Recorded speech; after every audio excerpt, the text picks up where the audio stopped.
6, 1989, carloads of FBI and EPA agents roar into Rocky Flats, seizing evidence, interrogating plant officials, looking for proof of illegal dumping of radioactive waste and a high-level cover-up.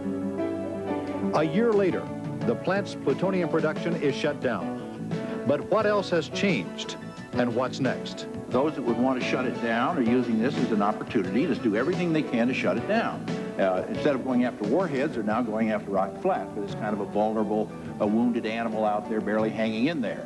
We know that, and we're not going to let that happen. We're going to start it up. We're going to start it up right. Even the Department of Energy, in their own study of themselves, said they ought to be moving Rocky Flats in a few years. Well, they ought to be. They were right. And now they are wrong in wanting to build this building. So I think that's all those little things are going to come home and roost right on them. Since the raid, Rocky Flats has been in the news and has become, I think, the most important issue in the state. Tonight we're going to take somewhat of an anniversary look at what's become one of the biggest local news stories of the past year. Rocky Flats, the plant and its problems. It's the nuclear weapons plant just 15 miles west of Denver. Good evening, I'm David Crabtree and welcome to Crossroads. Since the FBI raid of a year ago, Rocky Flats has been in the news at least once a week, every week. A lot has happened during that time. There have been some surprises and there have been some changes. And some of those changes have been unprecedented. Dave Mitchell reports. There have been a year of sunrises since the feds raided Rocky Flats, triggering a chain of unprecedented events that still have the nuclear plant on its knees. At about 9 a.m. today, approximately 75 agents of the Federal Bureau of Investigation and the Environmental Protection Agency's Office of Criminal Investigations, assisted by representatives of the Department of Energy's Inspector General, began the execution of a federal criminal search warrant at the United States Department of Energy's Rocky Flats nuclear weapons plant near Denver, Colorado. Nearly 100 feds swooped down on the plant, combing the flats from roof to ground, looking for proof of intentional contamination of metro area ground, air, and water. Even the government claimed burning radioactive waste in a nuclear incinerator in the dead of night. Anything from records to outside areas to pools to buildings to what's contained in the buildings. So it could be anything from documents to actually hard materials. The governor has asked me to come out and keep him informed of ongoing information. Business as usual right now. Yesterday was a little unsettling when the federal agents came on the plant site. But now that they're here and they're doing their job, we're continuing with our jobs. But it wasn't business as usual. For one thing, Rockwell plant spokesman Ed Hines is gone. So is Rockwell. The Department of Energy fired Rockwell as plant contractor late last year, hiring EG&G as the replacement. And for the first time in 40 years, the plutonium production lines at the plant were shut down for health and safety reasons. Because it provides the new contractor time to get his arms around the complex issues and problems involved in the Rocky Flats operations, one of the most difficult within the entire DOE complex. For the first time in a decade, the terrorist-proof gates that guard Rocky Flats swung open for TV cameras Friday, revealing an array of changes inside the plant. The state of Colorado now has first-hand jurisdiction of cleanup areas like these ponds. With some major glitches, the cleanup is moving ahead. Contractor EG&G has upgraded training and equipment, but problems remain about Rocky Flats' role. Rocky Flats has become the focal point of a global argument, an argument on whether nuclear weapons should be produced at all. The government says this country's policy still calls for a nuclear deterrent. That means the Flats wants to restart plutonium production by August and wants to spend nearly $1 billion for a new plutonium building. It will take 15 to 20 years, at the best estimate, to totally close out the activities here, the plutonium reprocessing here. And so we would like to have a new facility to do that before the 15 or 20 years is up. We're just so tired of the same old assurances that always turn out to be not worth the paper they're written on. And I think they're going full speed ahead on something they have absolutely no right to. It's much more complex than that. doesn't make any sense in my judgment to start down the road to what may be $1 billion project until you see exactly how it's going to fit, if it's going to fit, into that long-term plan. Just this afternoon, an independent safety committee in Washington recommended putting off the restart at the plant. So restart, even the future of the plant, are still in doubt. After a year of startling changes and some progress, the biggest changes are yet to come. This plant is now probably the most monitored, most watched, most intensely scrutinized facility I know of in the country. It's a gigantic fishbowl out there. Bob Nelson is the manager of Rocky Flats. He works for EG&G. That's the company that was hired by the Department of Energy to manage the... I work for the Department of Energy. You work for the Department of Energy? That's correct. Directly for the Department of Energy. Thank you for correcting me. And Melinda Kassem is an active member of the Environmental Defense Fund. Thank both of you for joining us tonight. Let's begin first with Mr. Nelson, if we could. Have you been a little surprised with what you have found since you've been on the job? Not really. I've been in the plants in the area here since February. I came here from another part of the Department of Energy for the period of time through the resumption of operations. It's a big effort. There's a lot of things going on by the contractor, EG&G, and also by the department. And I think we've seen lots of changes, but I don't think it was any real surprise. Well, but we have to be fair about this. Obviously, finding the plutonium in the ductwork was a major surprise to you. I mean, things have got to have been just, and I don't want to embellish this, but things have got to be a little worse than what you anticipated when you walked in the door. Well, the plutonium's been in the ducts has been known about since last fall. Oh, there are lots of things every day with new things we find as we are working toward getting that plutonium out of the ducts and dealing with procedures and training of operators. It's a big job, but again, I don't see it as a major surprise. Mr. Nelson, the Ahern Commission today said that the restart of plutonium production should be withheld for at least another 6 months, and getting the plutonium out of the ductwork is something they consider that is a must before the restart can take place. Do you agree with what they've said? Will you pay close attention to what they say? Oh, of course. I saw their letter today. It came out today. It uses a date of their last visit of April as a period to gauge the time on. I think the real issue is focusing on the things that need to be fixed, and not so much exactly how long it's going to take. The contractor, EG&G, has said that around the 1st of July, they feel that they'll be ready. There's a period of time of some weeks, 6 weeks or so probably, that the department will, whatever time that EG&G says they're ready, that the department will take in assessing whether we believe that that's correct, that they are ready to operate. There'll be a lot of public meetings and a couple hearings, briefings again for the Ahern Committee and the Conway Board, another independent reviewer of the plant, and an operational readiness review put on by the department itself. So a lot of things will happen, and at that point, hopefully, we'll be ready to go back to operation. Ms. Kassem, are you satisfied that enough time, enough safety safeguards and mechanisms will be in place by the time that plutonium production does, in fact, restart?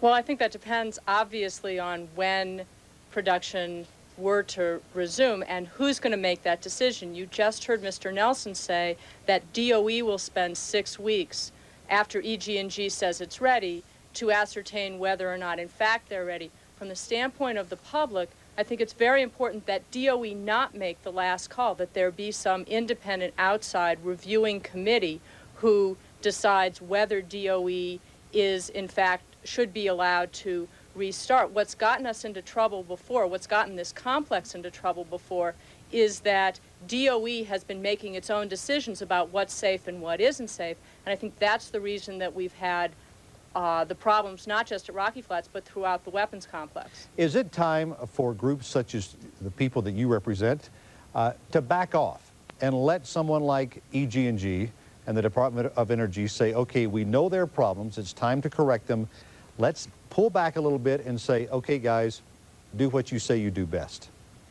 Well, I think it's time for renewed vigilance on the part of everyone who has a concern about the safety of the metropolitan area. Yes, DOE should be allowed to attempt to correct the problems. One of the things that this last year of revelations has shown is that the plant is old, bordering on decrepit. That's a word that the Ahern Committee itself used, and that it may not be possible for this plant to operate in compliance with current modern health and environmental laws.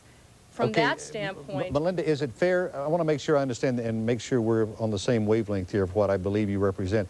Is it fair to say that the ultimate goal of say, the Environmental Defense Fund, maybe Melinda Casson, is to see that the plant is closed down or to see that it operates safely? The goal is to see that it operates in full compliance safely with all worker, public health, and environmental laws. As a practical matter, it may not be possible for this plant to do that, but I represent an environmental organization, and our concern is to make sure that Rocky Flats, other federal facilities, and all facilities in the country operate safely in a manner that will not jeopardize the public or the environment. Okay, on that note, let's take a break, and when we come back tonight, we'll hear from Mike Rice, a homeowner near the flats who has filed a lawsuit claiming property values have fallen because of problems at the flats. We'll be right back.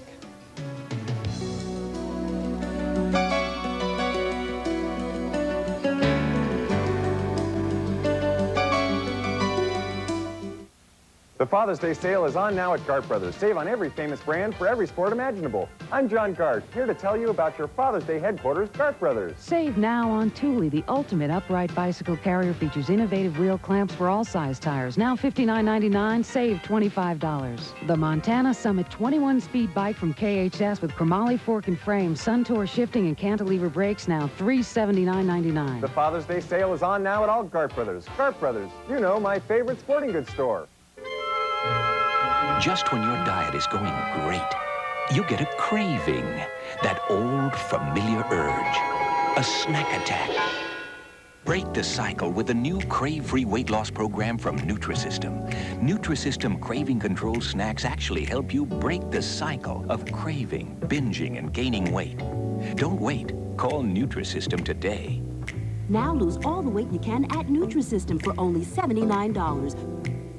The modern American, constantly in search of basic living requirements. These are needs. Those who know get what they need at 7-Eleven, where besides picking up milk, bread, soft drinks, or a tank of quality Citgo gas, they can get the things they want. A Slurpee, a Super Big Gulp, or a quarter-pound Big Bite. You could get what you need somewhere else, but those who know get what they need and what they want at 7-Eleven. The sign of the times. I think you flooded the sucker.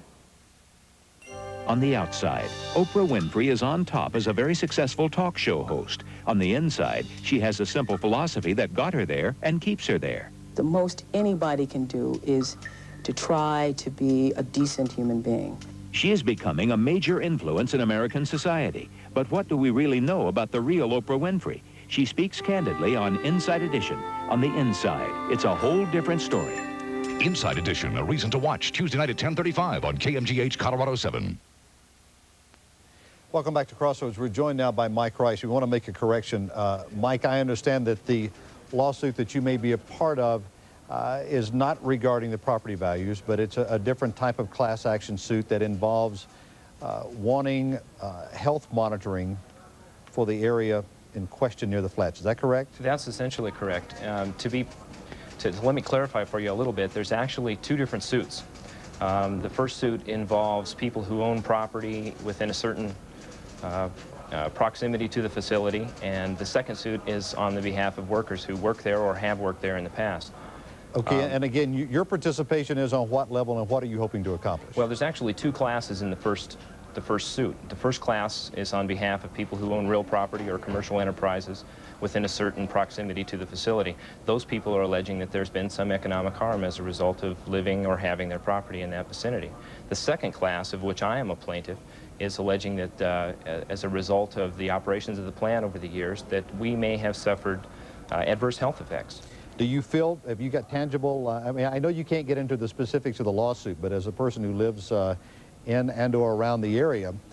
Can you give me some examples of what you base your fears on and your concerns and why you're asking for this relief? Well, probability more than anything else. I think the thing that you have to do is understand that when you live close to a facility like this, the probability that given the way that the plan is beleaguered, the Department of Energy Secretary General Watkins said that there are problems at the facility, and as a result, there's the potential for those of us who live in the vicinity to have had health problems as a result. Okay, what led you to actually filing a suit? Were you at a point where you had asked for help from Rockwell and couldn't get it? No, at the time, I don't think anybody has actually. I can't say that. I can't say that anybody has actually said anything to Rockwell about getting a medical monitoring program set up. It would be difficult to imagine that Rockwell or Dow, either one, would be willing to fund the millions of dollars that it'll take to create an independent scientific study of the health effects in that community. Let's ask Melinda Cassim about that. Melinda, if there are people out there who are concerned, why would it take a lawsuit against the former operators of the plant to bring this to the forefront? Well, because traditionally, of course, you've had both the Department of Energy and the contractor saying the plant operations were absolutely safe, that they did not, that there were no discharges, no emissions, no pollution that would cause any adverse effects to the community. When, after 40 years, the plant is still making the same claims, citizens were frustrated, upset. Obviously, it was time for them to try something else. They weren't getting relief from the contractor. They weren't getting relief from DOE, so the logical choice is the courts. Okay, I'd like to bring Bob Nelson back in here just for a moment and change direction here. Bob, as we look at the anniversary of what's happened at the Flats, or what happened almost a year ago, we also are reminded of other anniversaries going on around the world now. And part of what we've looked at the last couple of days internationally involves the falling of communist governments around the world, which some people liken to the fact that peace is breaking out, which means there is less of a need for a deterrent, there's less of a need for the national arsenal to be what it has been for the past few decades. If in fact those concerns are true, and we do not need the arsenals that we have had in the past, why is it so important and imperative from your perspective, and what are you hearing from the Department of Defense of why plutonium production needs to be restarted as quickly as DOD would like for it to be? Well, there are a couple things that I need to comment on. I don't have any contact with Department of Defense. I'm sure there's a lot of contact in the Washington arena, but not out in the field area. You don't feel their imprint anywhere in what you're doing? You never even get a memo from someone that says this is the direction they're going? No, not at all. So you have no contact whatsoever with the Department of Defense? No, I don't. I mean, the Department of Energy and the Department of Defense operate together in the production of nuclear weapons throughout the country and at a headquarters level, and I don't see that. What I see is ultimately a schedule for production that requires lays out a timetable for the requirements from this plant. But that comes, to me, that comes from DOE headquarters. Well, let me ask you this, just as an enlightened human being, someone that obviously follows what happens in the world, this is something that's got to cross your mind. Sure, and I think there's a couple things I need to comment on in that regard. First of all, the Rocky Flats plant is required whether weapons are manufactured or not, as long as there are weapons out there that need to be retired. The Rocky Flats plant is the only place that the United States has to turn those weapons back into ingots of metal that can be stored or monitored or verified. So long after the last weapon is produced, there will need to be the chemical processing facilities at a plant like Rocky Flats, and currently the only plant of that type in this country is Rocky Flats. So let's break that down for the layman a little bit if we could. That means that as these bombs are retired, they can't just be crushed and stripped and tossed away someplace. It depends on what the United States and the Soviet Union ultimately come up with as an agreement with verification to assure that each country has in fact done away with the weapons, they could be crushed. They could be, a lot of things could happen, but ultimately the reducing that material back into buttons or ingots, pieces of metal is certainly the most sure way to do away with the weapons themselves. Okay, on that point, let's take another break. We'll be back with more on Crossroads after this.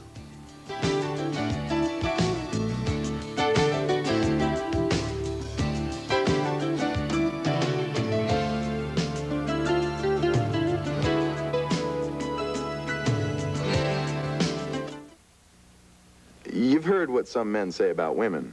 Can't live with them, can't live without them. I don't know if it's true. You see, I've never tried to live without them. That man and his cologne from Revlon. Want the latest news on IndyCar racing fast? Call 1-900-IndyCar now. Indy's top drivers tell you what to look for, what to expect. Here's Shelley Unser with highlights, updates, stats, and inside racing information. Catch it all fast. Call now. 95 cents per minute will be charged automatically to your phone. Okay, good talking to you. Gotta go now.